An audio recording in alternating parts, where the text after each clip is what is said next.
What's up, everybody? How are you? It's Bill Foster, your man. I'm checking in with you. Happy Wednesday. It's the 14th of December. Time is flying. I'm your host, Bill Foster. I got a good panel tonight. I got my family coming in with me, checking in so we can converse and kick it and chop it up. I always want to get the sponsors out the way. Soft Illusions Art Gallery. Beautiful work. My wife and her mother, if I do say so myself, got a lot of nice stuff. So go to the website, please, softillusions.com. Um, Inexpensive stuff if you want to buy some little grab bags during the holiday season to put in things. You definitely can do that. Reggie Wells Quality Speakers. Want some quality speakers? Reach out to Reggie Wells and let him know you heard it from your boy Bill Forster, and that's what's up. Also, Melba Wilson, please support Melba. Leon Ellis Chocolat, support him. Ingram Taxes. Tax season is coming around. Get prepared, everybody. It's about that time. You're going to get back into taxes. You're going to need Ingram Taxes to do what they do. So please reach out to Ingram Taxes. And the Deadly Arts of Survival magazine, the #1 martial arts magazine in the country. It is what it is. It is rocking right now. Magazine. Sorry. And please, it's Black owned. It's beautiful. It talks about a lot of people, some people that you may know. You never knew who's in the martial arts or who's not in the martial arts. I say all that to say there's so much I want to talk about with you all tonight. I want to talk about Brittany Griner.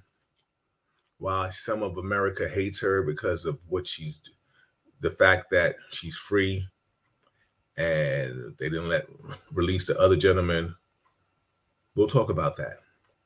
Also want to talk about what was his the brother's name that just passed, killed himself. Switch, I think it's Switch. Suicide. I got my man Norm. We're gonna talk about that. We're gonna reach into that bag too. You never know what it's like to take your own life and with things that are affecting you. So, and whatever you want to talk about, crime, everything is still popping. Poor young lady in Harlem, and I'm just dealing with Harlem right now. On 135th Street, 16 years old, her ex-boyfriend stabs her in the neck. How terrible is that? And kills her. They know who he is. Please do your due diligence if you know, and reach out and say, crime is crime. I'm working on something big. I don't even know if I should tell you yet, but I'm working on something big. Somebody that was in the movie Emancipation, I'm trying to get the interview. I think I have them, to be honest with you. I really do. We will see. But maybe we will do that for the new year or by the end of this year. I can do that and bring them on. They had a co-starring role in it. Some of you may know who he is. Very close individual to myself. Loving God, what's up? What's happening, brothers? Peace and love, always. So I will let you know more in detail about that situation. Without that and saying more, I have to bring one of my people in tonight, one of my co-hosts tonight, my man, Big Norm. Shout out to Norm. Norm, baby, what's up, man? Unmute yourself and tell people how you doing today, brother. Hey, peace and blessing to everyone. I'm good. How are you and the family? Everybody's good, brother. Let me ask you a question. Because I have you one-on-one, and I guess I want to go in deep with this. The guy, DJ Stephen Twitch. Yes. Committed suicide. 40 years old. Yes, that was just tragic. That's as tragic as it could be for him and his family. Can you give us some insight for everybody out there? If you're watching Real Talk Chronicles, if you like it, subscribe to it, push the subscribe button, share it. But I'm gonna let Norm talk about certain things in regards to suicide and what things can trigger you to be at a point where in your life where you want to take that. So Norm, Le- let's go down that lane a little bit. Okay, Let's let me go into a little brief background. sure. I have a total of 18 years in law enforcement, from working federal recovery, fugitive recovery, sheriff ramrodding on no-knock warrants, um, to the sheriff's undercover narcotics division, and having your own brothers in blue turn against you because of the color of your skin, and then you try to have a normal home life, and you got to deal with the things that's going on at home, kids, your wife, bills, things like that that don't stop. For me, when my health deteriorated on me in 2017, I was at work. I was standing at the file cabinet, and I had a heart attack. That was that morning. They put me in the ambulance at like 10 o'clock. I coded twice. When I came to, I was being hit with the paddles, the electrical paddles to resuscitate you. And it's not like the movies. You're not jumping up saying, "Oh, okay, I'm all right." It's not like it take. It's like being shot with a stun gun or with a taser. It takes all the fight out of you. So for me, it was a lot of things that I didn't realize that I was human, Mm, and it was. And I told Bill, I'm not ashamed of it. I told Bill, I told my man Alonzo, I told them that not that long ago I attempted suicide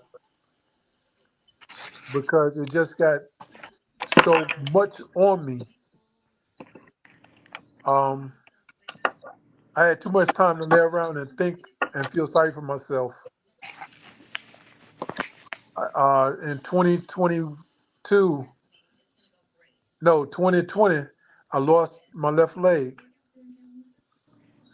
And for someone who's 6'8", it was there was a problem with them doing a prosthetic to compensate the height. Being I wear a size 15, the prosthetic foot only go up to 13. mm, So it was things that was going on in my life that I had to take accountability for. For me losing my left leg, it was due to the fact that my breakfast would consist of a liter bottle of Coke and two king size Snicker bars, and I would run on that all day. I used to drink 48 sodas a day, if not more. So it was my health that was coming down on me, and the body will let you know when it can't take anymore. mm. And for me, I just felt like I couldn't handle it. You never know what a person's going through. The person with the biggest smile have the most scars. So you Yeah, never know what you're going to do or say to make a person's day or break their day. You know, and for that young man to be 40 years old and to feel like he couldn't talk to anyone, that he didn't have no other outlet. For me, after I attempted suicide and I came to my senses pretty much, I said it was selfish of me to even think about doing that. Because imagine if my wife would have came in and found me like that.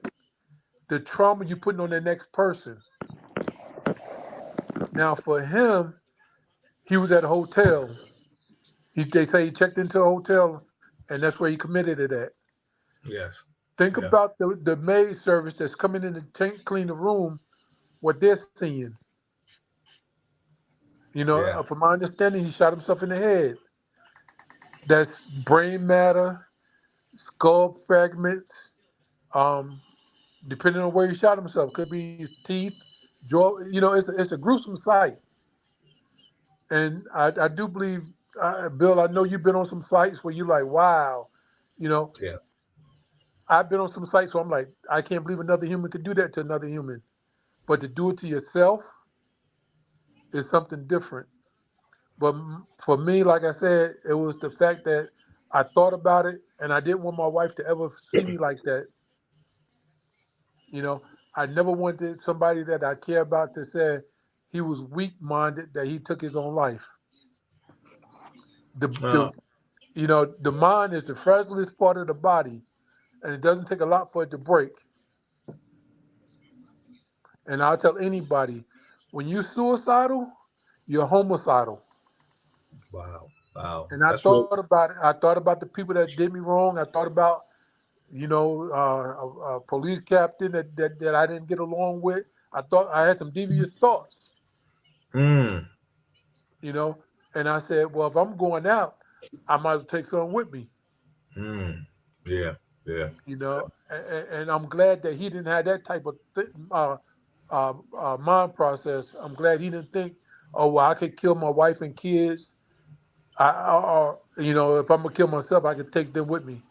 Or I could kill my in-laws, or anybody that did me wrong. So I just feel sorry for that he didn't have people in his corner that he could turn to or he felt comfortable turning to.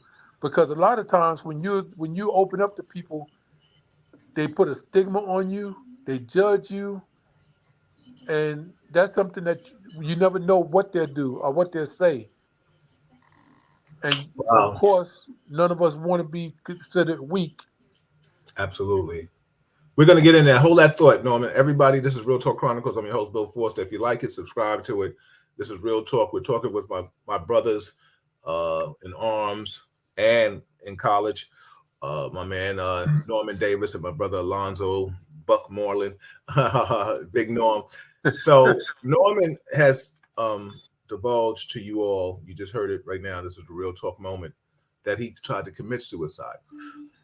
We're coming off the heels of Stephen Twetch Boss, that committed suicide at 40 years old, and we're trying to delve into the mind of what causes you to get to that point, because it's a very serious matter. And this is a man that seemed like he had everything going for him. Norm is telling you about certain things that became problematic for him in regards to law enforcement, family, just I mean, a culmination of things that accrued that caused him to go to a point also losing uh, a limb that at his stature 6'8", and just dealing with the prosthetic situations, that everything was culminated in his thought process. We all look at people as being strong individuals, but we don't know what causes us to get to the thing. Before I bring Alonzo in, I'm just going to read something in regards to Twitch. It said it was on Tuesday when Twitch missed his checkout and employees went to his room where they found him deceased in the bedroom for a self-inflicted gunshot wound. The staff we spoke with, said no one heard gunfire and at any point of Twitch's stay, which is possible given the motel's layout. It had separate units and the structure is in a U shape. Uh, TMZ broke the story. Stefan's wife, Allison, was frantic when she reported her husband missing. Of course, she was, saying it was not like him at all, and that he left his car at the home. In a heartfelt post, Ellen DeGeneres post tribute to her friend, saying, "I'm heartbroken. Twitch was pure love and light." Now, I'm gonna bring Lonzo. I'm gonna bring you in on this when he comes back. Shout out to everybody chiming in. I see you, Sister Farah, Stefania. I see you. What's going on? Hey, John Cross. What's good, brother? My other brother in law enforcement, my partner. And we can go from a different perspective on all aspects of this. We can go from law enforcement because we've all dealt with mental illness. And I think the next time I get Dr. Corder on the phone or get her to come, if I known this, well, we didn't know this situation would happen, I would have asked her to do an emergency visit with us on this topic. Maybe I'll try to get her next Wednesday. If I can do that, so we can talk more in detail about mental I'm not even going to say mental illness with this regard. I'm just going to say situations that cause us to have a different mindset. Because Norm, by no means, Lonzo and I have known you for years. There's nothing mentally ill about you, but whatever situation that you had Hmm. puts you in a position where you wanted to take your own life, and not even that you wanted to take it, you tried. And thank to the gods and the heavens above that you didn't succeed. And we are here as a testimony for that. Now I'm gonna bring up my man Alonzo in. Alonzo, um, what what do you think from a professional in law enforcement Hmm. or just a personal, because sometimes the personal supersedes the professional, causes people to go down that road? You don't, I mean, you don't know. Right. This is just hypothetical and this is a personal opinion Sure. conversation. Go ahead. Can Mhm. you hear me? Yeah, I got you, brother. Okay, cool. So yeah, I agree with something you just said, Bill. I too would say, yeah, no, we've known each other for a long time. I wouldn't call it mental illness, although you can argue, that anyone who feels the need to take their life is suffering from something, right? Mhm. I think you can be depressed, and I wouldn't necessarily describe depression in and of itself as a mental illness. I think you can have so much grief in your life, right? That that you can have so much grief in your life, and you can have so many things that you term not going your way that cause you such sadness that you can get to that place where you're like, to end all the grief and the sadness, this is the way that I'll do it. Um, I don't necessarily think that in and of itself is a mental illness, although it's certainly something that needs to be treated or evaluated and then treated. Um, so it's no less dangerous, no less debilitating, or no less, um, devastating. Um, so what would cause a person to do that? I just think it is that. I think a person can have so much grief, and they can also feel at the same time that they have nowhere to turn, or that they have no support mechanisms that's adequate enough to help them, face or hurdle that dilemma or those dilemmas, that they feel like this is the only way I can relieve this grief or this sadness, or this affliction, you know. And it's, obviously devastating, not just to that person, but to that person's loved ones, the family, the people that are around that person, and I think that's where sometimes people have to look and say, wait a minute, if I do this, it's going to affect, a bunch of people. And if it's affecting certain people, it's probably because those people love you. You know what I mean? If Yeah, people don't love you and care for you, or don't know who you are, yeah, they probably would not be affected by your death. But somebody loves you, or yeah. somebody's love you. So, that's something I would say, a person should be thinking about. But yeah, that's kind of like my take on it, Bill. No, yeah, and what's so funny? It's so important that you said what you said, because once I found out and Norman divulged to me what he was going through, I told him, I said, don't you ever in your life, correct me if I'm wrong, Norm. I was like, you always got somebody to talk to. You will always, I don't care what time, place. I think, Buck, I think you made the same declaration too. Like, you just call and pick up. We've conversed. If you tell me you're having a bad day, I get it. We're gonna sit here, we're gonna talk. If I need to be a listener, sometimes it's not all about just being a conversational person. It just may be just listening to a person express their feelings, because you never know what one goes through. There's obviously this individual Twitch that is loved by so many people. And it's so funny. How crazy is it so many times that we find out it's the individuals that are loved by so many people that are fighting the demons deep down inside?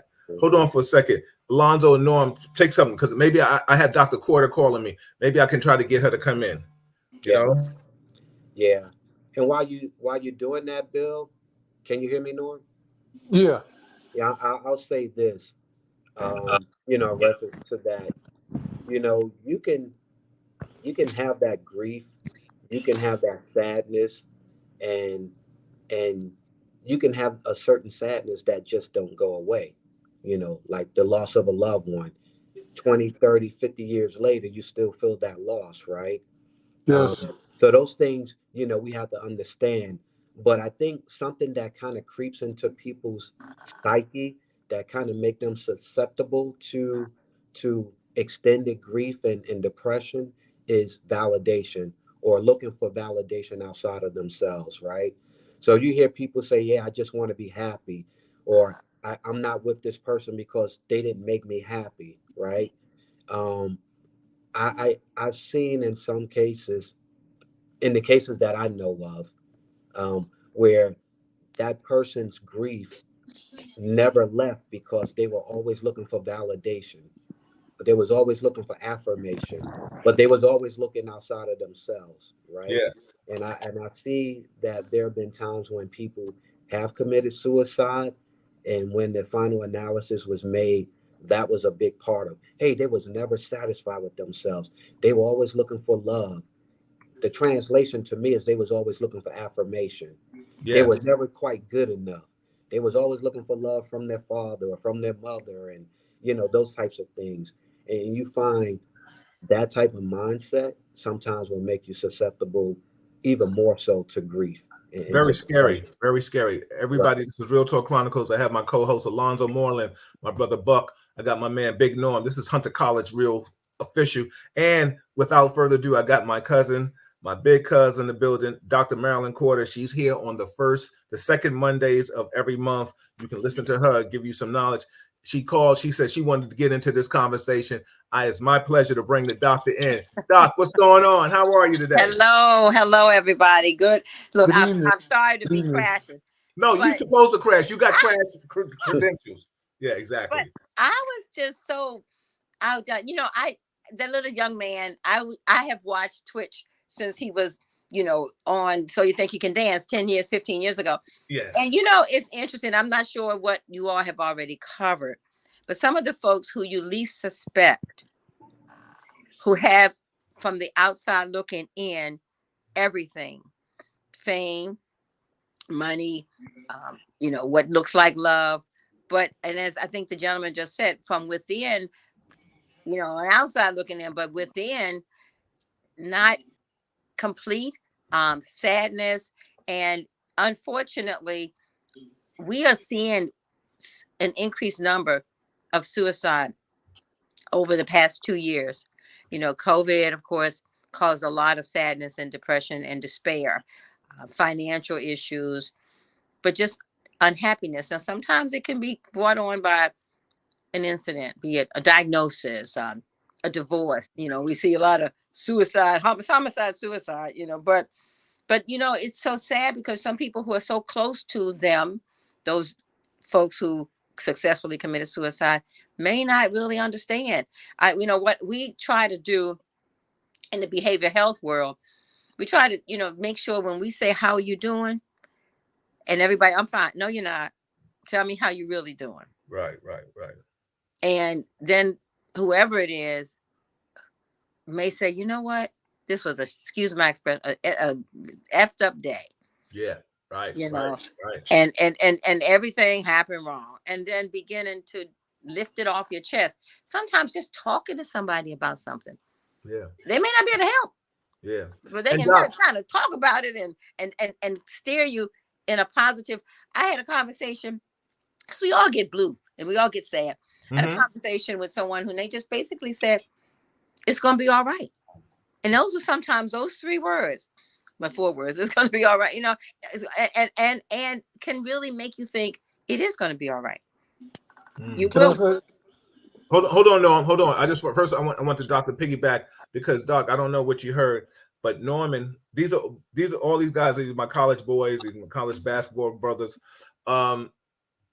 Norman, he can reiterate his story again to you. But Norman tried to commit suicide. He's law enforcement. All three of us went into law enforcement in our own worlds and stuff like that. Lonzo is near you. He's in the DMV. Norman is in North Carolina. Lonzo is in Baltimore.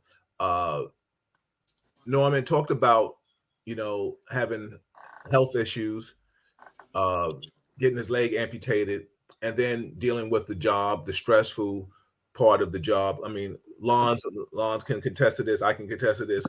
It affects everybody differently. We're all three individuals, pressure bust pipes, but it depends on what kind of pressure will bust your pipe. You know what I'm saying? What affects one may not affect the other, but what over here may affect something. So Doc, I'm bringing you in on this because I want to ask you your professional and your personal opinion as a woman of color, as a mother, and as a doctor. Not everybody that tries to commit suicide has a mental problem. Correct. But is there a fine line between that going into from not mentally ill to depression that puts you to that point? I don't know if it's a clinical way. You can break this down and talk about this any way you want to. And then fellas, you can chime in after. I just want to get the Doc's points in. And everybody, I see your comments, Stefania, Loving God. I'm going to read them in a few minutes, but I just want the doctor and Norman and Alonzo to stay on course with this. Go ahead, Doc. So, you don't have to you don't have to have a mental illness, but what happens, there's a mental moment and there's a stress moment. And when you have that, it's like everything is coming at you, and you may have thought about it and say, well, I'm trying not to cuss, but in terms of, this stuff is just crazy. And I don't know how much more I can take. And we say that. And then, we have this, I hate to say cliche, but we have this term of God is not going to give you more than what you can bear. But daggone it, how much more can I bear? Yeah. And this turnaround, the car, the baby, the relationship, the job, it's like, what else is coming? And sometimes you want out. You want out. Yeah. And it's like, no offense, I love this person. And, you start thinking about how others those left behind, what they're going to say, what they're going to do, but sometimes it's like, what the hell? I can't take this anymore. And what we say, because we all have been depressed, including myself. We all, and we have to admit that. And the actual careers, law enforcement is number one. Number two, firemen. I mean, safety. We're on the front line. Doctors, we're burnt out. Right. I know four physicians that I never would have thought. Two of them I never would have thought killed themselves. It was like too much. Enough is enough. Dead bodies everywhere. The stress. You're doing your best. The patient is sick. You couldn't help them. You could enough. And added to that, health issues. We hear so many folks who got a diagnosis. I'm like, well, you know what? Let me just take myself out because I know what the end of that diagnosis looks like. Yeah. I'm gonna be scribbled up. I can't do so this is where we as people of color really need to address it. We tend to take it to God, take it to the altar. Okay, you know what? I get that to a point, but you need to also understand, take it to a professional. Pray on it now. Pray on it. God is the all healer. I surrender all of that. But at the same time, each and every day, you need to make sure you're making a step in a more positive world, in the light, because we can be so much in the dark in each and every day and then become apathetic, whatever, because just like what difference is it going to make? I'm not going to pay this. I'm not going to do this, and then become angry. Right. We've seen folks here in the DMV video themselves killing themselves. Yes. We had a respiratory therapist at the hospital I worked, and he lost his job. He was divorced. He divorced his wife, and they were fighting over custody.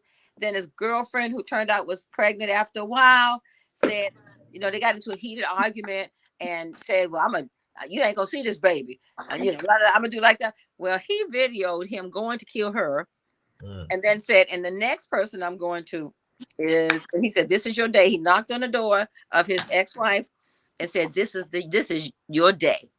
And he shot that young man. Yeah. Shot her, killed her. And You know, funny? if I may, Hold on, everybody. Give me a sec. I just want to read some comments. I don't want to lose our people. And then we're going to chime back in because I have a question for Norm. And I wanted the doctor to comment. And Lonzo, you can always chime in when you're ready. Stefania said, I also think that as a community, we need to do away with the stigma of therapy and of seeking help. There is nothing wrong with going to a therapist from time to time to get your mind checked out. Absolutely. Also, too, she says, we also have to consider when someone is in that state of mind, they're not thinking that they have a loved one that's going to mourn them. The train of thought and perception is all skewed. I totally agree with you. Love, she said we got to make it a habit to check in on our loved ones, even though that we think they're strong. You never know what people are going through silently. Absolutely, Stefania. You're just dropping dimes tonight. Loving God is a privilege to saying hello to everyone.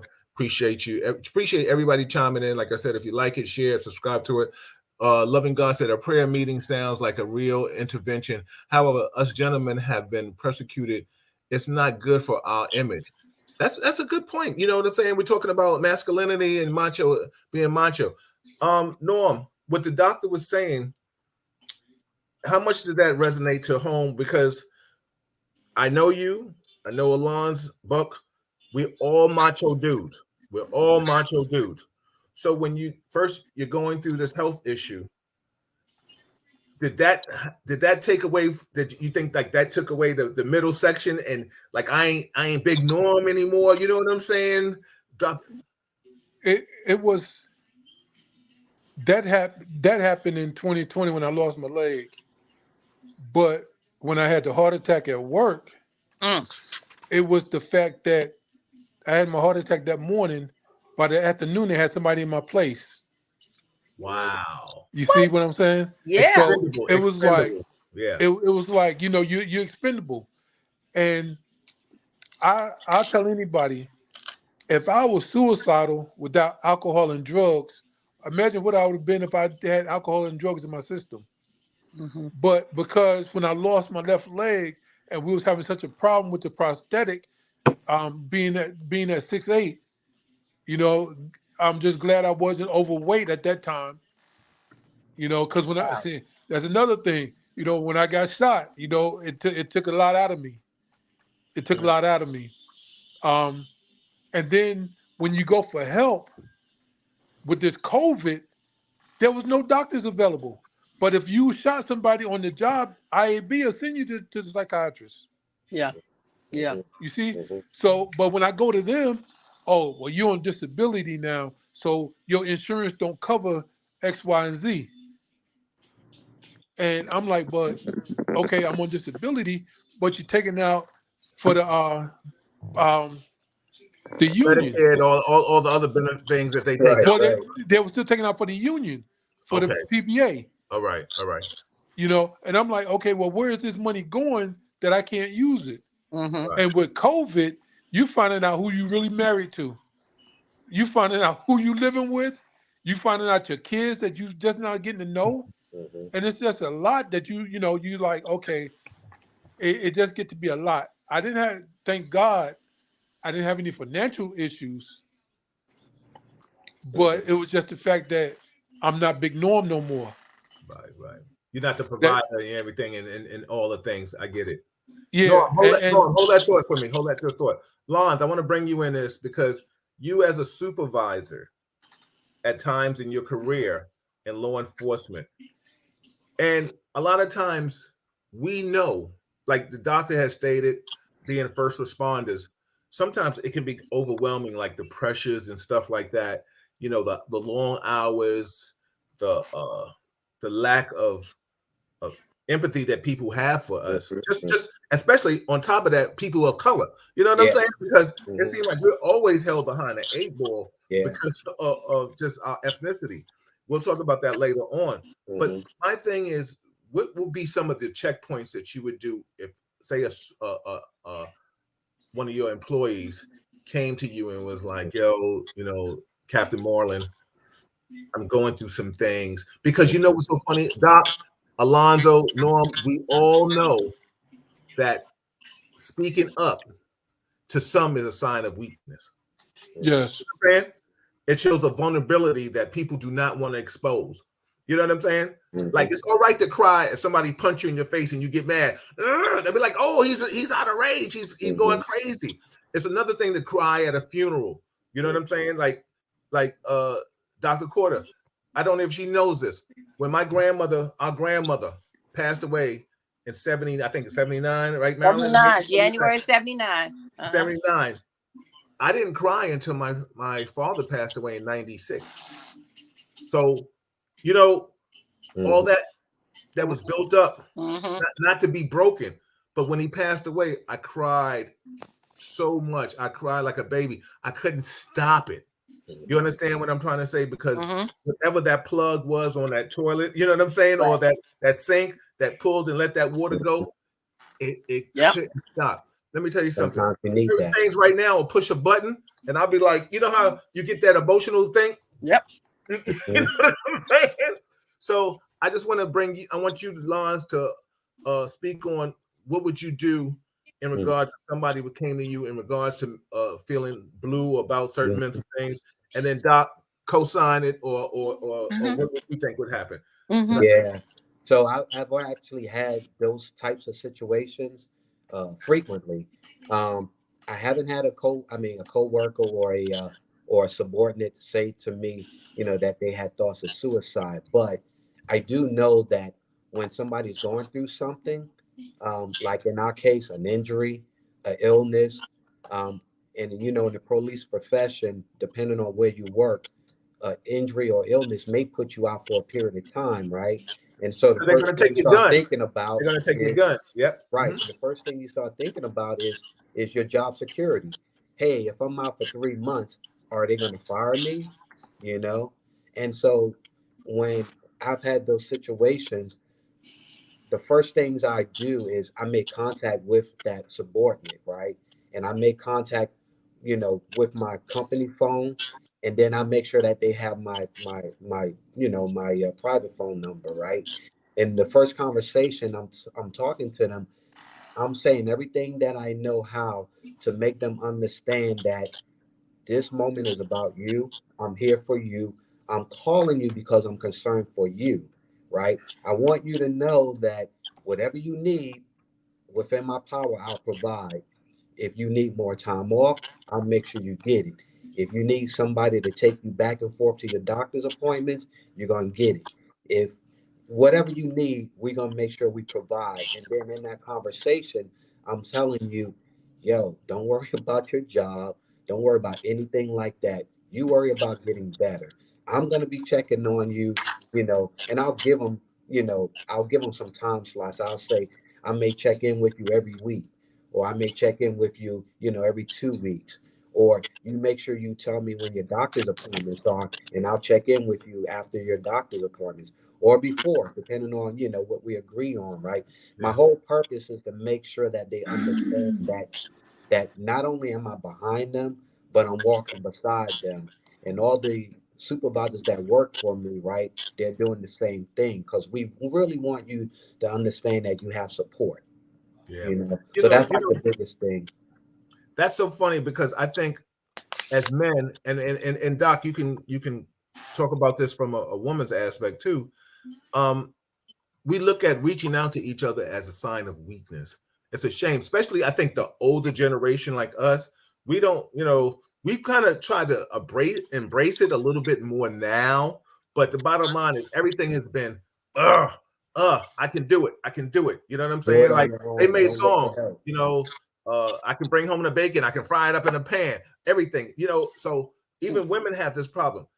Doc, let me ask you a question. Like, what things would you suggest, or do you feel that a person should do? It's just so much like a loaded question when we talk about this situation of reaching out for help. You know what I'm saying? Because I there's so many ways to posture and converse about this. Just Doc, what's your thoughts on it, Norm? Then you can chime in, please. Yeah. All right, so that's a loaded question. Speaking of loaded, Yeah. but what first has to happen is, are you feeling fulfilled? And are you just going, like, I call it like walking like a robot, like just going through the motions, but not having able to express yourself, having happiness? Now, as I said, from somebody looking on the outside looking in, somebody can be on top of the world, and then next thing you know, they're killing themselves. What is it within you that makes you happy? What is happiness? Because money doesn't buy happiness. Fame doesn't buy happiness. So going back to your question, we have to be able to begin to really self-assess. And when you self-assess, what's important, in terms of relationships and family. And as we get older, and I think I may be senior to all of you. As we get older, we begin to say, you know what? All this is cute and that's fine, but some basic stuff in terms of checking on people. Every day I'm finding out somebody, of course, dying or sick, because I'm up in my 60s, and life becomes a whole nother, it's like it's a little bit more precious, and each day is a little bit more important. And there's some things that you just gotta let it go. and be able to be grateful for breathing. And this is why, I tell the parents, stop trying to buy every name brand, this, that, whoever. Take a breath and tell that child to get a break, and to really begin to understand what is important. Because some of what we tend to do on a day-to-day basis completely begins to chip away on our happiness and fulfillment. Now, again, I get my fulfillment music. You got to find out what your outlet is and what makes you happy. Because we workaholics. Many of us are workaholics. I'm still in my office now. We're workaholics. But what makes you? Is it music? Is it just talking to a friend? Have your relationships and check on folks. Because sometimes as you check on people, that makes you feel better because you connected. But those folks who just go to work every day and do this and that and it don't really have an outlet, that's a problem. Now, I do not like, I'm gonna say this, medications in terms of Zoloft and the different medicines that we tend to write. I have a prescription pad right here that we tend to write, but sometimes you have to be on it and then wean down off of it as you are beginning to get back into that above water. Because if you already under and gone down for the third count, you never know what can happen. I have folks who, of course, you guys know who are law enforcement, is suicide by police. It's a term. And it's like, I know I'm gonna die. I'm gonna go to the door with a gun. Okay. Or not. Okay. It's just what and accidents. So we begin to study certain things and say they had already given up. Everybody, this is Real Talk Chronicles. Hold on, Norm. I'm gonna bring you in, Norm, because I got a specific question for you. This is Real Talk Chronicles. I got my co-host with me. I got Dr. Marilyn Porter. I got Norman Davis. I got my man Alonzo Moreland. Norm, let me ask you a question. Now, you are a person that actually attempted suicide. If it's not too deep for you, if you don't mind, this is Real Talk. So please, because you're helping somebody, you're helping other people out there. And I read the comments, and I got you, everybody else. I'm gonna definitely read them in a few minutes. But I want Norm to say, if he feels comfortable saying this, what got you to the point? Where was your mindset? And then the Doc and Alonzo can come in on this, that you actually picked up the gun and tried to pull the trigger and then pulled the trigger. If you can elaborate, if it's not too painful for you, brother, please. No, just to go back to what Alonzo said, the validating. We all validated each other. Good play, good arrest, good. And what the doctor said, fulfillment. Right. What happened for me was my wife. When I had my leg amputation, my wife's mother had a stroke Woo. the same day. that I was in the surgery. That I was in surgery. She had a stroke. So my wife, the day that I attempted the suicide, my wife went to her mother's house, and I told my wife I can take care of myself. Mm-hmm. So I went in the shower, and I came out the shower, and I forgot I didn't have a leg, and I fell. Mm-hmm. And I was like, this is a bunch of bullshit. I can't deal with this. Why? And I cursed God. Mm-hmm. Mm-hmm. Why, well, I know I've done some things in the line of duty that I may have, that may have been questionable. Yeah. Yeah. I know I've done some things in life that may have been questionable. But how much suffering and how much suffering you want me to go through to make it up? Mm-hmm. And when I fell, like I said, it takes getting used to not having a body part. Mm-hmm. And I just forgot that, I'm so used to getting out the shower, I forgot and I hit the floor. Mm-hmm. And I got myself together. I got on the bed.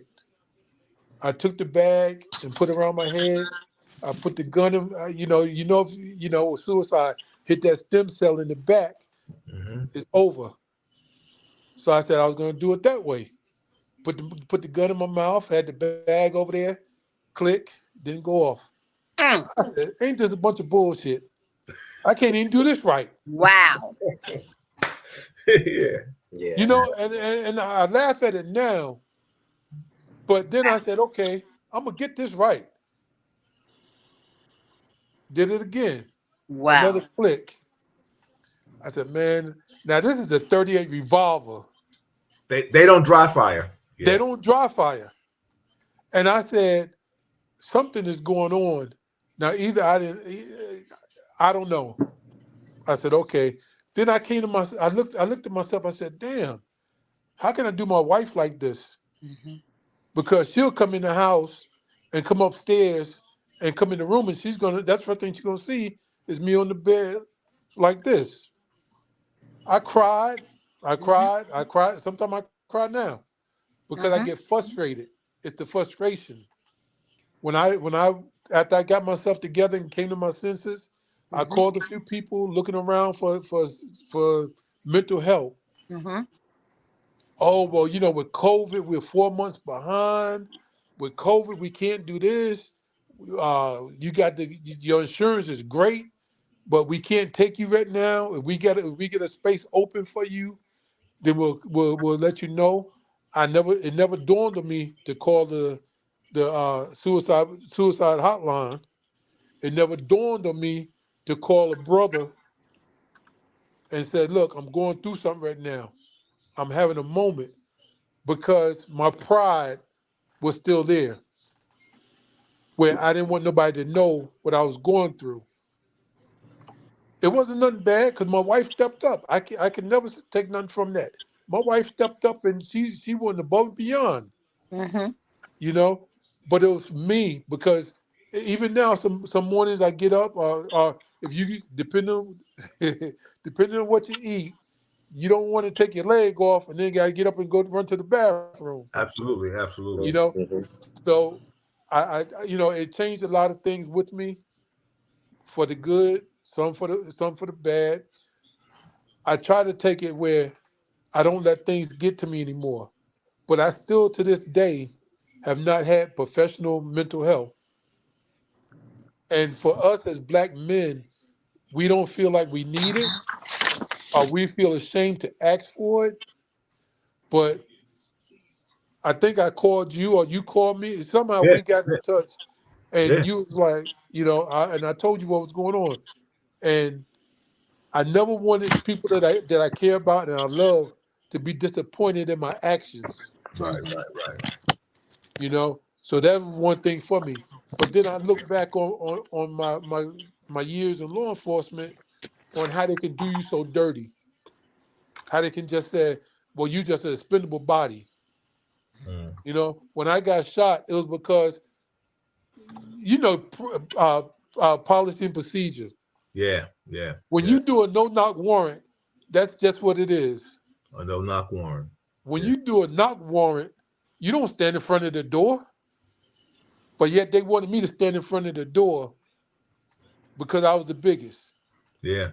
Bullets don't have a name, and they don't care what size you are; they'll cut you down.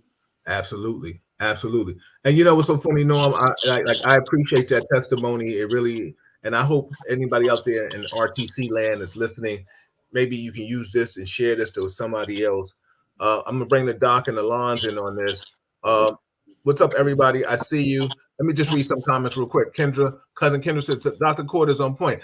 I think connecting with others sometimes also helps because it takes the focus off of ourselves, which Right. helps us better in return.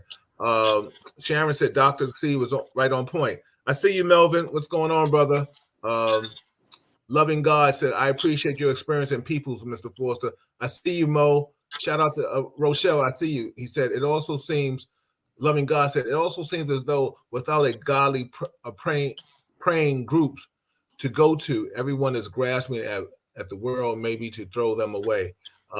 Dana said, wow, I can totally relate. I didn't cry until I was in the final stages of losing my grandfather. End up losing my job behind it. Wow. It's deep thoughts. Sharon said, I always encourage self-care for my staff. I tell them this is a job, not your life. Absolutely. What's up, Big Earn? So, you know, everybody, we understand. Prince says a prayer meeting sounds like a real intervention. However, us gentlemen have been persuaded it's not good for our image. Absolutely. Everybody appreciate you all chiming in, sounding off.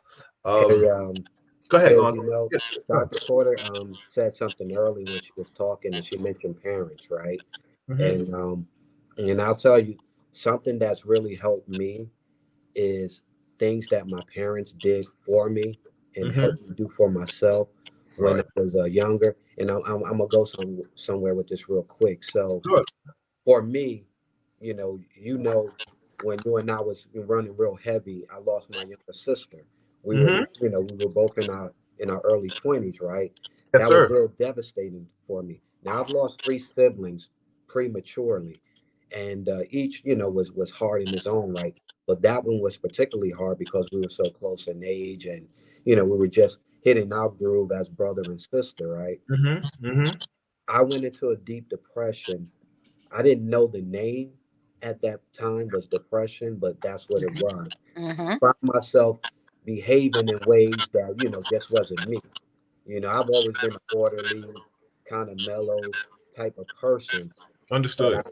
my intensity level went up, my anger went up, my temper, everything, And it wasn't until I had a real hard cry Mm-hmm. several months or maybe a year after it happened that I started releasing some of that toxin. But Right. but something also went back to me and it made me think, and this is something I practice with my kids growing up, and that is when I was growing up, being number 7 of 9 kids, I had to wait my turn. I had to be, there was a lot of order and structure to my life, with my parents, right? Also, I had to learn how to self-soothe. I had to learn how to look for validation within myself, right? Mm-hmm. We were all competitive. We played sports every day. I Yeah. didn't always win. I lost a lot. I Yeah. wasn't the biggest guy. I was one of the smaller ones. Mm-hmm. So I had to learn coping mechanisms. I had to learn how to beat the bullies at their own game. So all of this stuff really went into me learning how to cope and learning how to navigate unpleasant situations, right? So in that moment that I had that cry, and I can remember like it was yesterday, right? Mm. I also remember these things like no matter how destructive I get, my sister's not coming back. Right, right, But right. what can happen is I can get myself into a situation that I can't get out of, right? So in that moment, I kind of snapped out of the self-destructive piece. I was still, I was still angry and frustrated and sad and all of that stuff, but the self-destructive piece stopped for me, right? And in that moment, that kind of stuck with me. So when I had children and as they was growing up, I consciously made sure that I put them in situations where they have to be a little uncomfortable, situations where they have to reach in order to obtain, situations where they weren't always going to be 100% successful, and they had to deal with the frustration of, quote unquote, failing, but still pick themselves up and go, right? Put Absolutely. them in situations where they have to be around other children, other young people, other Yeah. adults, and Yeah. learn how to um, create and build relationships, right? Mm-hmm. And all the Mm-hmm. pitfalls that go with those relationships. So for me, all that was teaching them how to cope and how to be full functioning people. And I'm not saying that's the best way to do it. I'm not saying that's like a doctor's way. But what I am saying is I know it holds value, Absolutely. And you right? know what's so funny, Doc? Lawrence, and I appreciate that testimony. Doc, I'm going to ask you, and then Norm, Lawrence, you could all chime in. And shout out to everybody chiming in. I see you, Claudia. Claudia said, thank you, Norm, for your testimony. Sharon said, God was with you, Norm. So, and Loving God says, Senor Norm, you probably can start your own Bible study. I don't know who believes in what and what you believe in. I mean, I think about my cousin. She can contest to this. We come from a very strong family that shows little emotions but shows a lot of anger. Is that fair to say? Because I mean, Yes. like Yeah. like Yeah. like her mother was a trooper until her sister passed away. Her mother was rocking. Like Marilyn, she's all over the place. I think about sometimes like, yo, like if there's a version of a superwoman, I got it in my family. My cousins, my female cousins are about it. My wife is about it. You know what I'm saying? I'm gravitated to women. I'm sure your mothers, fellas, you mothers and your wives, and maybe show some kind of display of that. We gravitate to what we see. But Doc, my question to you, and then Norm, you can chime in, and Lon, you can chime in on this. There really isn't any blueprint to this. It really is. It's just who is willing to extend the olive branch, who is willing to say, yo, I need help, who is willing to say that, listen, I'm at my peaks in, because the bottom line is I, like a lot of other people come to me for certain things. If I show a sign of weakness, Mm-hmm. it would be almost like, what? Mm-hmm. You're weak at something? Mm-hmm. But I mean, I do have a parachute. I have my wife. I mean, I have you. I mean, trust me, I know I got Norm, because I told Norm, and Norm contested it. I said, yo, don't you ever do no shit like that again. You make sure you reach out and call me if you got to talk. Lons and I, the three of us made that kind of declaration, like, yo, bro, come on, man. Like, we can't say we go back to 1982, 83, and it's all for naught. You know what I'm saying? Like what we in each other lives for, just for shits and giggles. You know what I'm saying? So I can't call you my cousin, and if I can't call you and say, yo, cuz, I'm stressing right now, right? You know what Right. I'm saying? Whatever it is, and vice versa, because even though you're the big cousin, you still sometimes. Let me tell you something. My uncle told me this all the time. Uncle Willie always said, listen, if you talk to yourself, then you talk to a fool, because you'll never get the right answer, because you'll get with the answer you want to. So sometimes you got to reach out to those individuals that can just be there to listen, and especially when you lose someone. Trust and believe, everybody. You don't know what it's like to lose someone that you love, and then you got to sit back in here and put the pieces together. Mm-hmm. Especially Doc, you know this as a caretaker. You was a caretaker. You know what I'm saying? Uh-huh. I was a caretaker too, right? Like Lons, your father, right? You know what I'm saying? Your sister. Norm. You still have your parents, right, Norm? Right now, to my knowledge. Yes. But the bottom line is, what you lost was the ability to be Norman, Big Norm, on the basketball court, or the man that comes and kicks ass and takes names later. So we don't have the blueprint to that anymore. And I don't think there is. And like I said, now, Doc, help me figure this out. Somebody that tries to commit suicide, what do they label them as? Or what would they do to them? You mean afterwards? Yes. Okay, so And they don't it doesn't come to that point. They don't. it's not a complete, what we call a completed suicide. Yes. Interestingly, first of all, you're right, Norm. God was God was in that chamber. Yeah, yeah. But the bullets were not, um, times two. So to me, that Times three. times three. So that's telling you that God has work for you to do, and we don't need legs to work. Okay, in terms of real work. So that's one comment. Number two, what do we call you when you tried so unsuccessful suicide? Because if it's successful, we call you dead. If it's not successful, we call you mentally fragile for a minute. Okay, and in need, and then but your story, your experience, to me is so moving. It's so incredibly valuable. Because not only did you survive it, you learned from it, obviously, as well as, you can talk about it. Some people won't talk about it. They would have tried. They have the suicidal ideation. The women, we know what we do. We cut our wrists. We take Tylenol. We take a few things, and it's kind of like a scare. But some of us are shooting ourselves too. Some of us are taking. We have other things that we're taking. When I say us, in terms of women, when I went to medical school many years ago, it was told that blacks don't kill themselves. We just don't. We kill other people. We be pointing that. Hey, we can shoot you down, but we're We'll not bust a aiming. cap in that ass. That's But we right. won't shoot But we're ourselves. not. Exactly. We're not Yeah. shooting ourselves. But as time would tell, as we assimilate, we killing ourselves. We like the H with it. So I'm gonna say what we need to be calling you is a survivor, a Yes. mental survivor, because some of us are almost there at the point, and won't, unfortunately, won't survive. So you have a story to tell. And going back to that cry, you got to get a good cry out. You got to get, just like you got to get a good scream out, you got to get a good cry out. What we tend to do as Black folks, we tend to find our joy in wherever, be it our alcohol, be it in our relationships or promiscuity, be it drugs. Um, on a positive note, I tend to see where my groupies, I'm a sorority, um, and I'm in a group called the Links, and we rip run, but it keeps us positive. And when we talk about it, we just did a Christmas brunch. Everybody bought toys. Um, in my circle, we got many notables like Kamala Harris and Michelle Obama. These professional women, but we're hurting.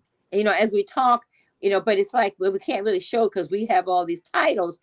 But in the end, within a group, we got, like, I call it my posse, 5 of us, and we're head of everything from Care First to our own practice, etc. But when we let our hair down and really talk about it, we're talking about everything. We're Right. talking about the daggone kids. We're talking about the daggone spouses. Got to, whatever, our health. And we're calling each other. And sometimes we want everybody in the group, let's say for 200 people in the chapter. They don't know, but somebody got Parkinsonism. Somebody, just got a bad diagnosis. Somebody's husband is sick. And that's where we circle up. We circle the wagon and we help. And that's what we now, everyone needs to have their posse.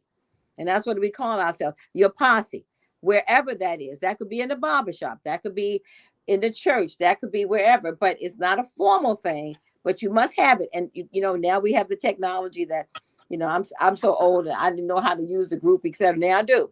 And every day we group, we talk, how you doing? We send little emojis. This is a wonderful day, blah, blah, blah. And that lifts your spirit. Right. So whatever, and a therapist, again, is very important. It's difficult. The accessibility is difficult, but sometimes it may not be I want to say a professional is good, but somebody who lifts your spirit, who makes you laugh. I send emojis to make people laugh. Yeah. I'll send an emoji in a minute, and sometimes I send one to it, just make you laugh, and you're like, and then I'll get a response. I needed that. Mm-hmm. Let me say this. For a lot of, and I've learned this once I started doing reentry for federal and state prisoners coming home. A lot of men and women only grew up in a one-parent household, like I did. My mother was it. I don't know my father. So I didn't see a healthy relationship because my mother didn't date. Um, we didn't see her dating. She was going to get her nursing license, then she went on to get her doctorate, and so she was always in school and working. So we didn't have. It was just me, and my two sisters, one older, one younger. When my older sister passed away in 2006, I made it to the hospital in time for her to die in my arms. Mm. That broke me. Mhm. That broke me. Mhm. Then, not knowing how to talk with a woman or how to treat a woman, because I never saw a man do that to emulate him. So I went through. This is not my first marriage. Okay. Okay. Okay. So, and I don't take anything from the first marriage because I wasn't a man and I didn't Mhm. know what a man was. Mhm. So I didn't know how to talk to her. I didn't know how to. I knew how to treat her because I figured as long as there was money involved, and I'm out there working, that's it. I'm providing for the household. The kids are good. So now I see things differently. Me and my wife been together 18 years now. My wife told me when we was in college, because I came down here and went to college down here and finished up, got my degree. Mm-hmm. But she told me when we was in college, she had told her girlfriends that's gonna be my husband. Mhm. But I never paid her no attention. Right. Right. Right. So Right. 18 years ago when we reconnected, I was like, I don't got time for the dating thing and all that. And so we got married. Mhm. And she been there through thick and thin for 18 years. Mm. You know, um, so now with me and my kids, my sons are like, Dad, why are you hugging on me? Because I never had that affection from a father figure. Right. Mhm. Right. Right. I Right. never had a father to show me that it's okay to hug your kids. Yeah. I never had a father to show me that it's okay to kiss your wife for no reason. Just It's because. okay. Just because. Yeah, Yeah. just because, bring her flowers just because those are her favorite. Not that you did anything wrong, just because, I was thinking about you. Yeah. So it's and like I said, when I did reentry for federal and state inmates coming home, a lot of the men were in there for domestic violence. Mhm. And I would ask them, how can you beat on a woman and then turn around and try to make love to that same woman? And I asked the women, how can you let a man hit you and then stick by his side? Because they never saw a healthy relationship. And it's the same thing with mental health. I never seen anybody my color get mental health. Right. Now I look at Kanye West. He needs some mental help. Yes, he does. And I said that because I Yeah. see it differently now because I Yeah. know what I went through. And I didn't know I was depressed. I didn't know I need validation. It's a lot of things I didn't know about me that I found out afterwards, but that was through self-assessment. Because when I went for help, it was no therapist available because Mhm. of COVID. Mhm. Yeah. And I'm It- like, well, what if you really need some help? And like I said, the mind is the fragilest part of the body. That could go at any time, any situation, you know. And I'm glad that I have strong brothers in my corner that can absolutely. say, look here, man, we ain't got time for that bullshit. Get your act together and let's go. Yeah. Let's chop it up, B. Let's chop it up. I told you. I told you. I told you. I said, yo, I was mad at you. I said, yo, you didn't call me? Like, really? Like, come on, B. Yeah, We done partied and hung out. We done did everything under the we'll sun. do some And, things. and, and, We'll yeah, exactly, man. And you ain't gonna reach out. Hey, Doc, let me ask you a question. And Lon, you can always chime in. Everybody is loving your testimony, Norm. God, loving God, has said appreciate your input too, Alonzo. Of course, they're saying, Dr. Corder, you're right on point with things. Shout out to everybody. Like I said, if you're watching this, please share this, subscribe to this, push the subscribe button. Real Talk Chronicles. I got my co-hosts, Dr. Marilyn Corder, Norman Davis, and Alonzo Moreland. Doc, I want to ask you a question. or I'm gonna make a statement and then go to a question. Like I said, really, there isn't any blueprint to this. It's just really just establishing somebody that you feel comfortable with, and you can call and say, "Yo, I'm having a rough day." I think, Norm, that's the one thing that you did later on. You know what I'm saying? And I remember when you told me that, I dropped everything. I was like, okay, Doc, you there with us? Yeah, there you go. You still on mute. Like,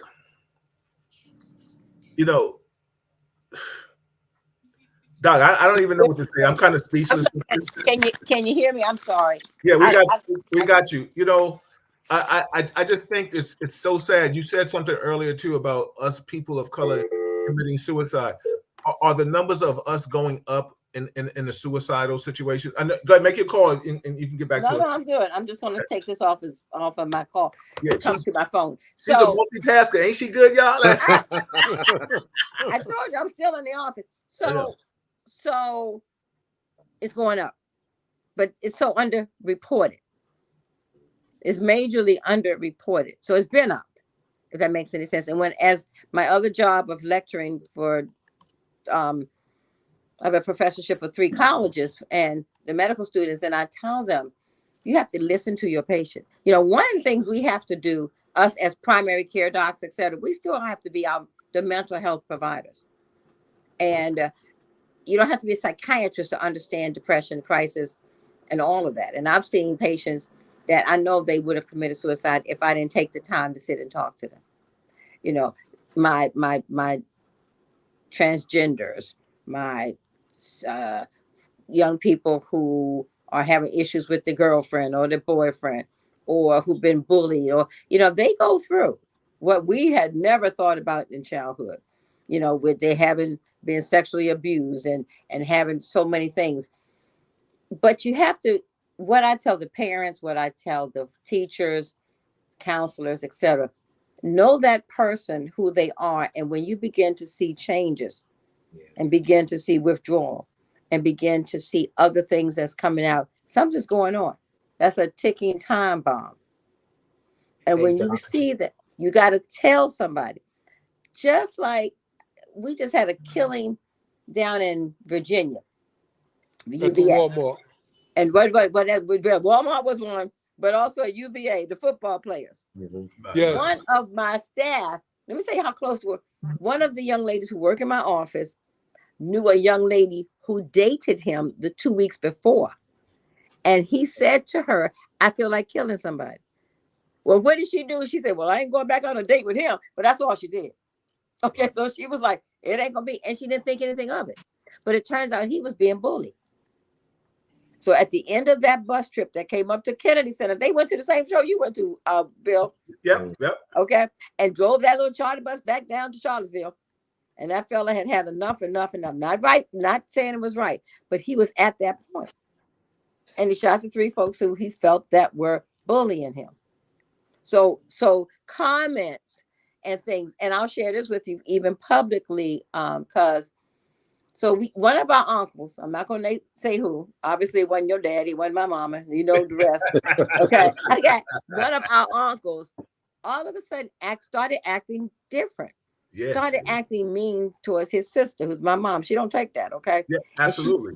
And she said, I don't know why he's doing that, blah, blah, blah. And I said to her, he must be sick. He wasn't sick in his head. Turns out we found out he had prostate cancer. Absolutely. And mommy's, and I ended up, found out the oncologist was a guy years ago that I dated in med school. And he said, oh yeah, your uncle been sick a long time. Yeah. Yep. And he's been sick and he's known it. And these are the last days. And I told mommy, I said, Mom, he's been sick. Yeah. And he knew he was last days. So that's when he was getting cranky, and that's when all the crazy stuff was coming around. Absolutely. But so when and people change. Now he wasn't suicidal, but that behavior, and they could have been, but that behavior, when that behavior changed, something's going on. People don't like to talk about when they have cancer. Okay. Especially us and Black people. We don't want, it's not contagious.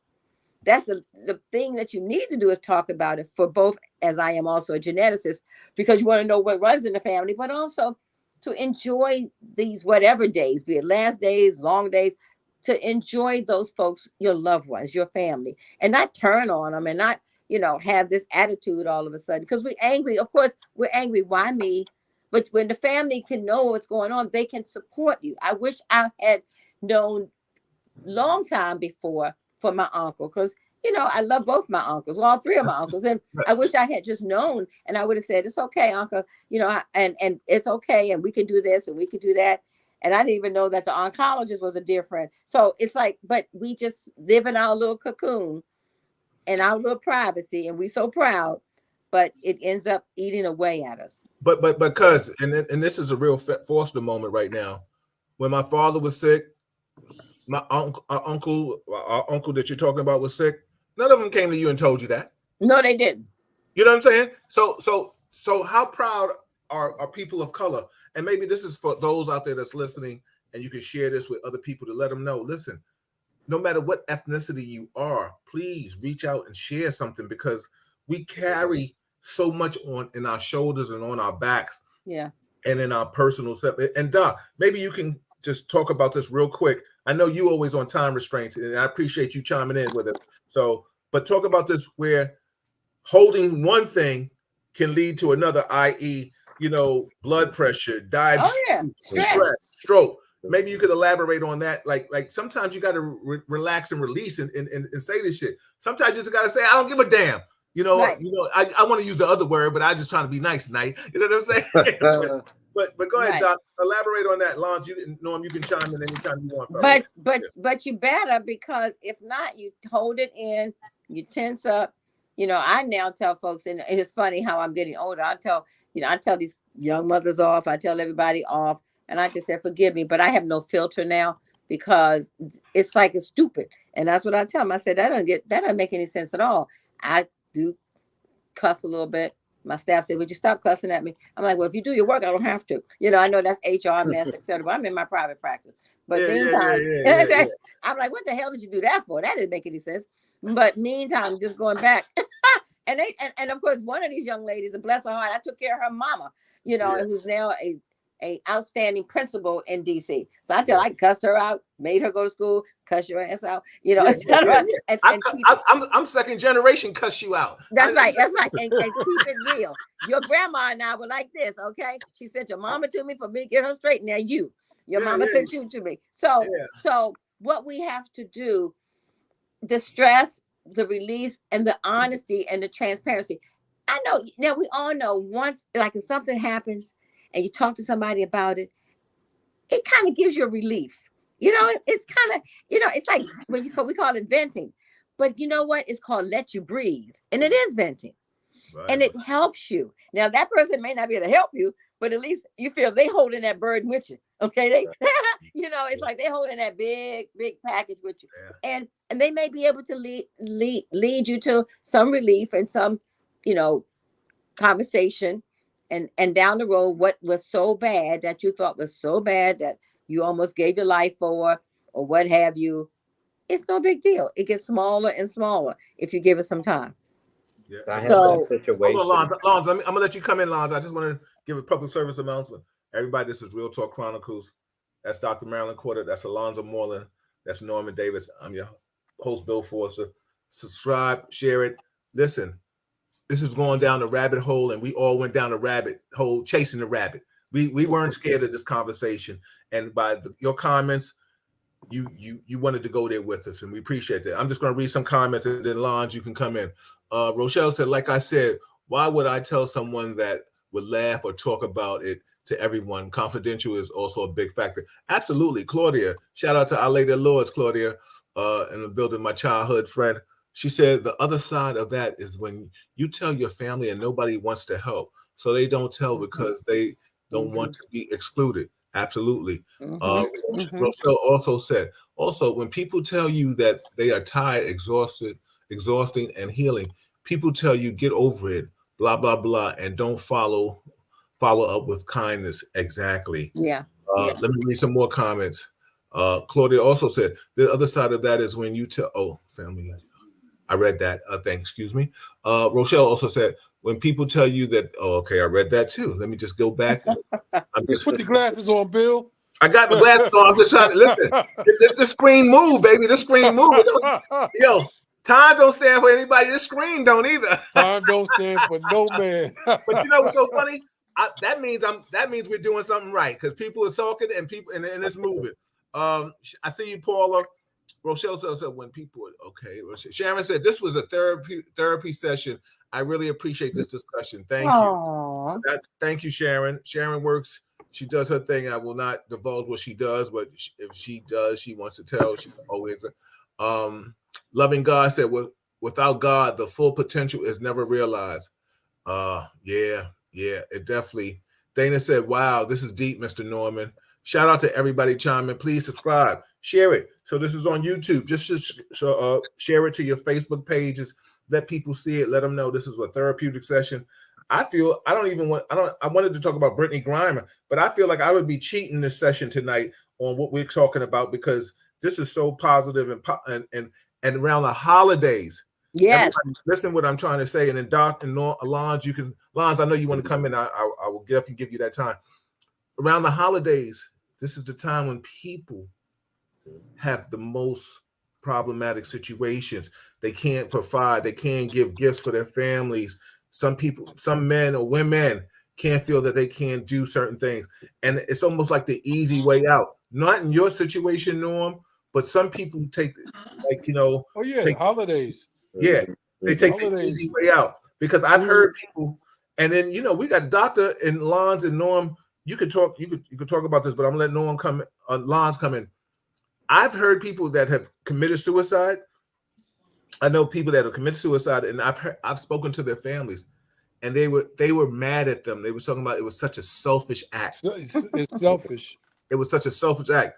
Lons, your thoughts and comments. Go ahead, brother. I know. know. Yeah. I just want to piggyback on a couple of things that Dr. Corder said. Sure. One was about, being there for a person. The other one was, again, about, bullying and coping. So, I have an older brother that's gone through 3 bouts of cancer, very serious, situation. And, from the very first diagnosis to the last and all of the surgeries and the treatments and all of that, I made it a point to be there. And he's in the DMV. So, getting there, although it takes like 5, 6, 7 hours, I wanted to make sure that, he had at least one family member that was by his side at all times. And so during the course of those years that he's gone through it and now he's doing extremely well, he had the opportunity to see that he has support, from family as well as friends.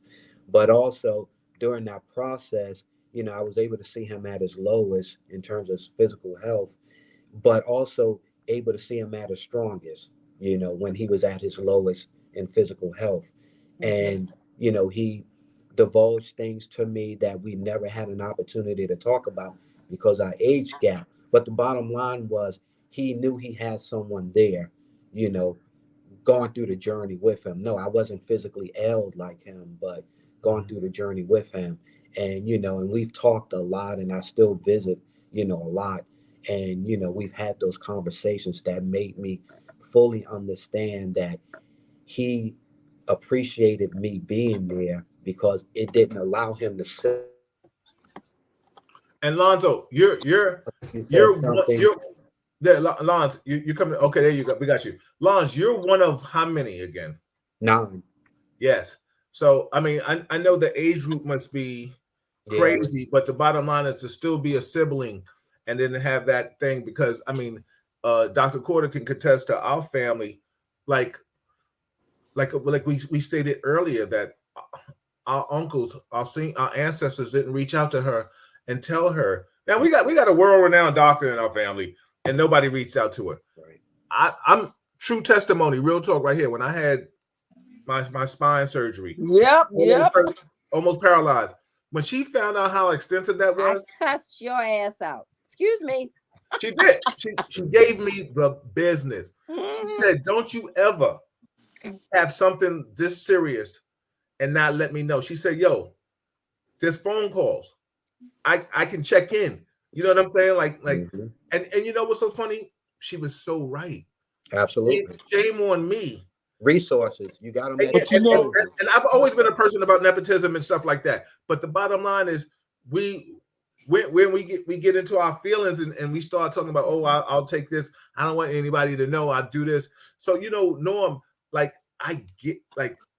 I Bill, don't get it. I understand it. Go ahead, brother. it's not even that. It's the fact that I don't know about, you had your mother and father, Alonzo had his mother and father, the doctor had her mother and father. In my house, it was like, what happens here stays here. Well, listen. We all the same. We all around the same age. The That's doctor the only black. got it That's the about 1 black. minute. You know what I'm saying? The doctor Yeah, only got about 1 minute. that's the black community, Yeah. Yes. and That's we need every to break that community. cycle. But this Yeah. new generation is not trying to hear what we're talking about. Right. Yeah. You see, and like you said, Bill, holidays are the worst for suicides. Yeah. Holidays are the worst for homicides. Yes, it is. Oh Yep. yeah. I had to Yeah. do with the steak So knife in his head because they fought over the chicken wing. yeah, something stupid. But Yep. for me, um, like I said, I wanted to start the barbershop talk Mhm. where the guys can come and talk. But it's a no judgment zone, and Yeah. we're so scared of being judged and looked upon as less of Mhm. that we don't tell people certain things. Everybody that's in your corner ain't in your circle. Yep. But the word is getting out there Well, let now, me tell you Norm. something. Let me just say this, and I have to interject. Sorry. That's how Real Talk Chronicles came to fruition. I knew I needed therapy after my mother passed away because I felt like I was by myself, and my father was deceased, and I took care of him, helped my mother take care of him, but I took care of my mother. And then, I mean, I know the doctor can contest to this. When you become the caretaker, she had children, but when you're doing this all by myself, and I'm in New York, and Yeah. I'm holding court. Listen, it was dramatic. So I'm doing this 5 years straight. My mother falling, can't get up. I call her. I'm waking up before work, and I'm doing a 6 to 2.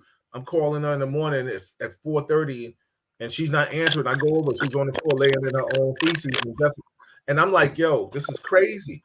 You want to go to the doctor? No, I'll be all right. Help me up." I'm like, "Oh, yo, this is crazy." So taking that to work, people was getting it. They was getting the business because, Off rip. and then you got the powers that be. And I'm talking about from an inspection standpoint. And at this time, I had a supervisor that didn't like me. But then my mother was on 22 different meds, and I had told her job. I had put in for employee relations so I could work a certain hours, Yeah. and they was like, nah, because the supervisor at the time was coming at me, and I was like, okay. And I told employee relations lieutenant, I said, listen, check this out. I said, if my mother passes away on quarter 12 because somebody's trying to F me, I said, I'm going to change the whole intern order of this job. They was like, are you threatening me? I said, I'm not threatening anybody. I'm making promises. I'm letting you know what's going down. I'm making the news. I'm making the news. The whole police department is going to change because right now, this is people messing with me for no reason, and I don't get it. I don't understand why the bullet is on my back, the bullseye is on my back, but I got it from here. Because trust me, she is my priority, and anything else, I don't give a F about. The bottom line is God works in mysterious ways. Sometimes phone calls happen. You're able to make things happen. Shit pop off different. You know what I'm saying? Yeah. Especially because but I say this, that I think if anything we get from this conversation tonight is that going into the holiday season and beyond or before, the moral of this story is if you need to converse with somebody, please reach out and say something. A lot of us take so much put it on our shoulders, and it's in our heart. And like I was telling the doc, to elaborate, if you take this and start stressing here, it's going to stress here. And then your blood pressure is going to go here. And then, this other thing is going to cause. Then we start binging from alcohol, the sweets, the candy, all kind of stuff.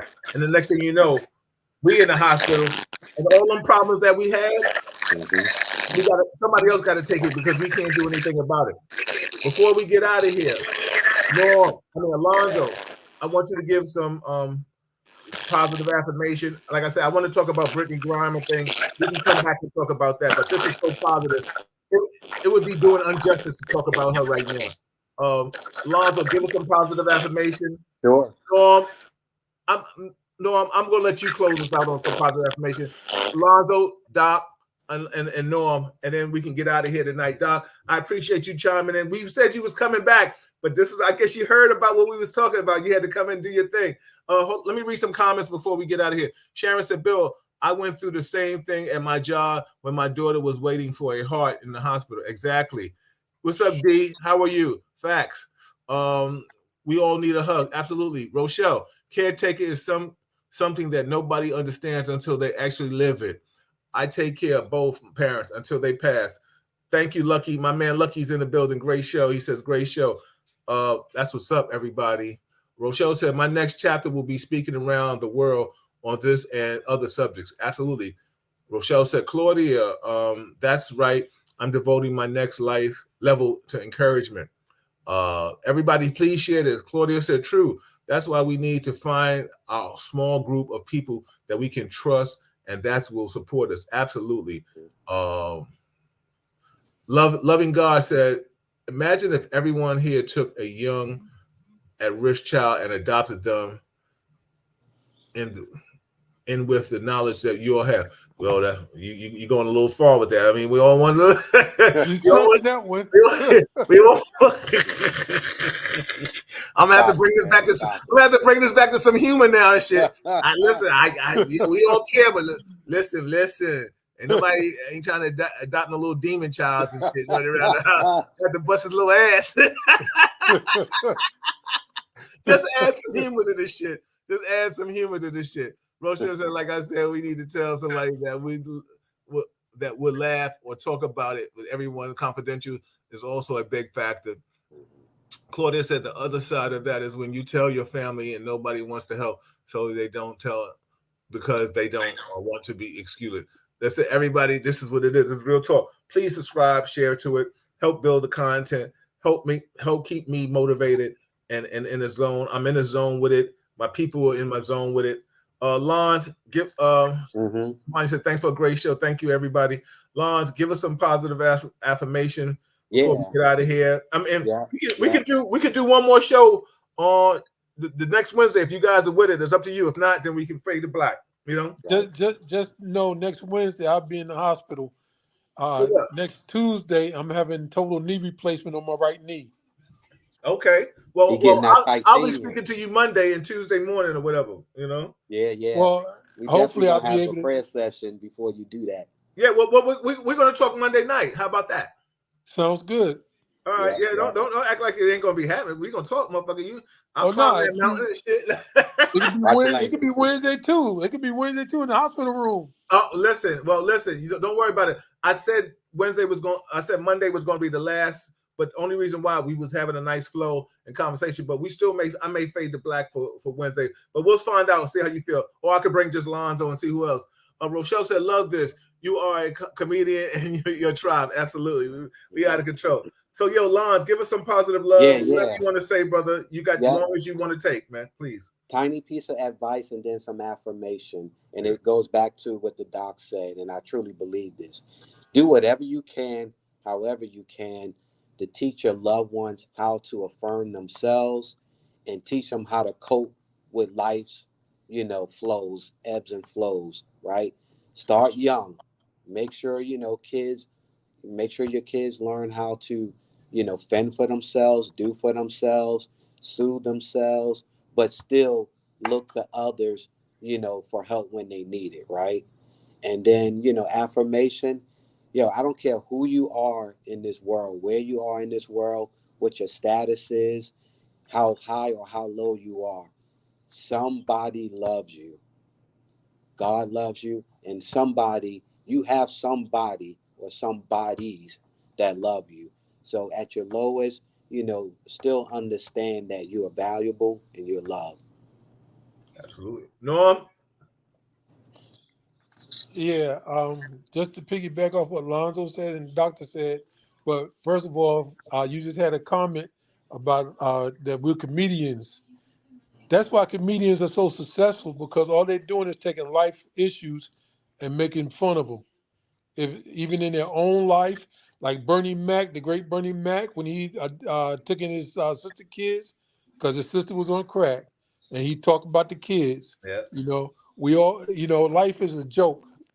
Life is a well, I wouldn't say life is a joke. You find funny things in life that get you through Hmm. with the people that are meant to be in your life. Um, this thing we call life, you only get one take at it. So you're supposed to enjoy it. Each day that God gives you to wake up, you enjoy life. You enjoy life. You enjoy the people that's in there with you, that's fighting beside you, not against you. You want somebody strong in your life, strong in your corner, that's fighting with you. absolutely. Everything's not to be taken so. We as men take everything so seriously. The things that and it's the things that don't have a priority that shouldn't be prioritized in our life. The things that mean the most to us is our family, our children. After that, everything else just falls into place. So Absolutely. we just got to learn how to like the doctor said, relax, release. And for Absolutely. me, and it took me a while to realize that prayer doesn't work for everything, but it helps. You know, I know a lot of people now that's praying that their numbers come out tonight in the lottery. Yeah, yeah, yeah. Praying, You know, praying for all the wrong things the instead of the wrong. praying for the right things. You know what I'm saying? We got to learn Yeah, to play for the right things. Listen, I don't play the lotto. When I do play, I'd be like, okay, God, you got me. yeah, What's going on with this? Let's roll them numbers. But you know what? I'm blessed. I'm blessed to be alive. Sometimes we got to look at. Let me just say this. I don't know if you was finished, but I have to piggyback on this. I think we all want something better or different for ourselves. yes. When I look in the mirror and I say, okay, I'm not bodied by Jake anymore, but I'm not bodied by Bud. You know what I'm saying? Hmm. But the bottom line is, it's my body. You know what I'm saying? Right. So love what you got, because if you love it, you show the world how to treat you. Hmm. If you Hmm. walk with pride and feeling good about yourself, then who can tell you anything else? Because it's like that little memes. The guy was talking about negativity, you know, disrespect, everything. He was just bouncing it off. You know what I'm saying? He was switching in the video. I wasn't co-signing that shit, but you know what I'm saying? But he was banging it off. Like I said, we got to keep it a little humorous. But what I think the moral of my story is, I'm going to teach you how to treat me. You understand what Yes, I'm trying to say? And you're going to only teach me with respect, and trust me, I know who to call for the parachutes. I got two cats right here that go back with me to 1982, 83. I got it. I know I can call them. You know what I'm saying? At any time, boom, boom, boom. Listen, and there's some others. No disrespect to the others, but I'm talking about these two right now. Find your outlets, everybody. Find your outlets. And hopefully it's in your house and it's laying next to you. But if it's not, find your outlets.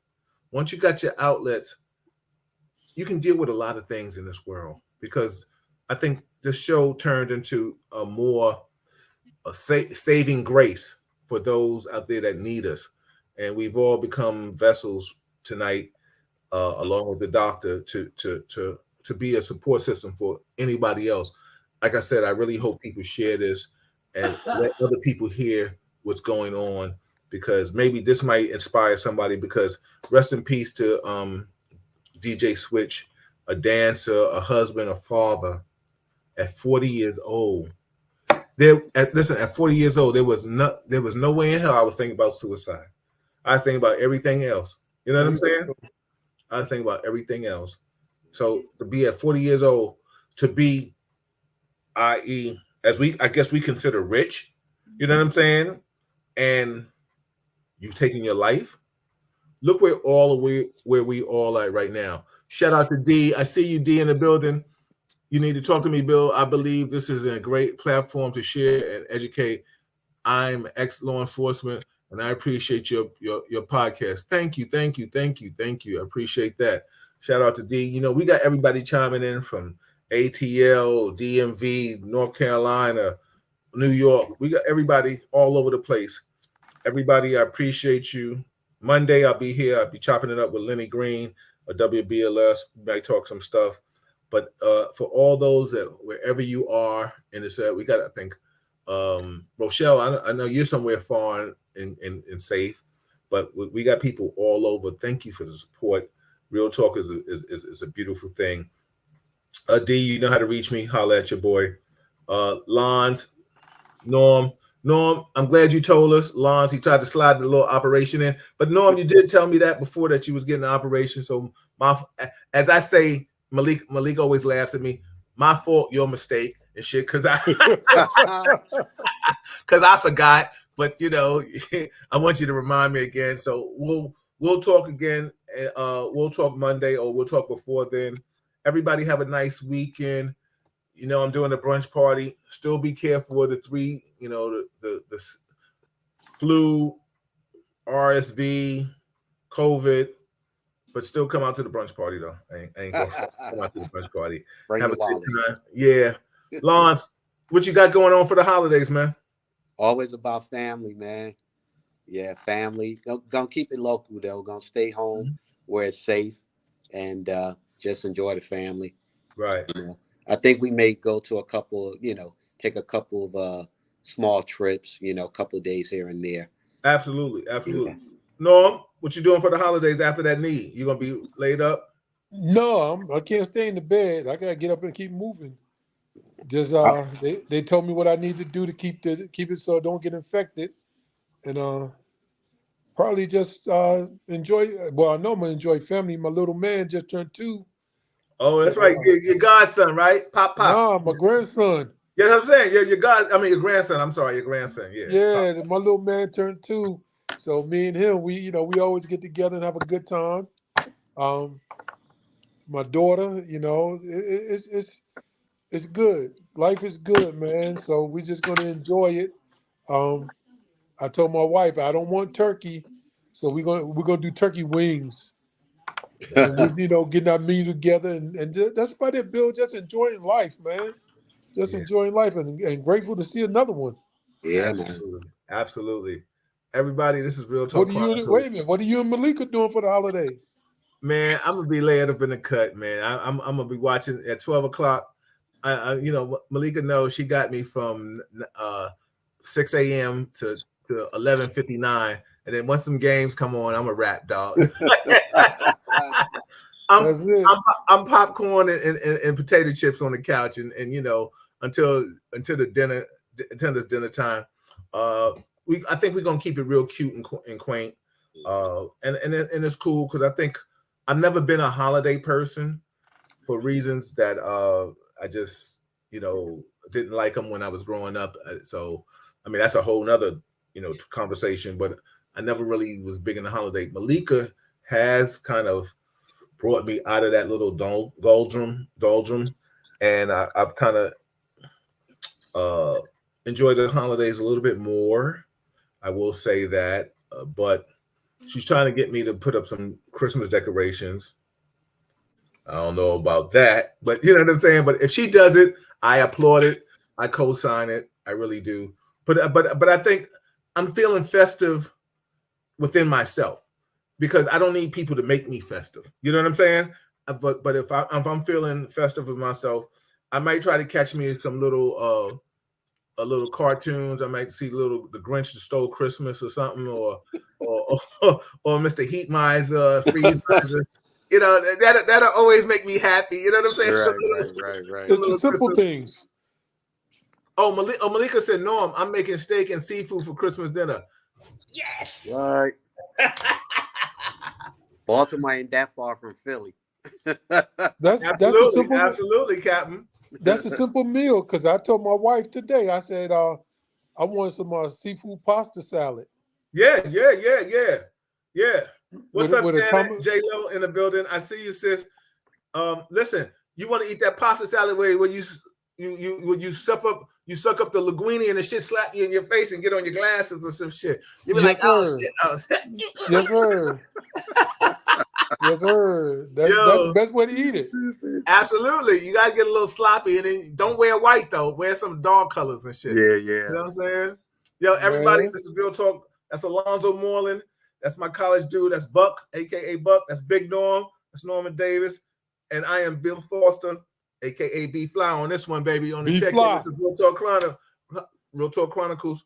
Listen, subscribe to it, share it, tell a friend. D, holla at my boy J-Lo. If you missed it, go back and watch the others. Shout out to everybody that peeked in, chimed in. You got something to say. The new year, 2023, we coming in hot and heavy. Listen, I'm bringing these brothers back. They might be my regulars on the Wednesdays or whenever they feel like chopping it up. I'm coming with new content. I may have a surprise for you. I may have somebody that co-starred in Emancipation alongside Will Smith. I'm gonna reach out to him. I think he's going to be interviewed by me. We got Al Taylor. We got Dr. Corder. We still got a lot of good content. We got Lenny Green coming up Monday. So listen, stay with your boy. We make him happen. Row House, the third Saturday of the month. See you there. Peace, everybody. Hold on, fellas. We'll be in the green room in a minute.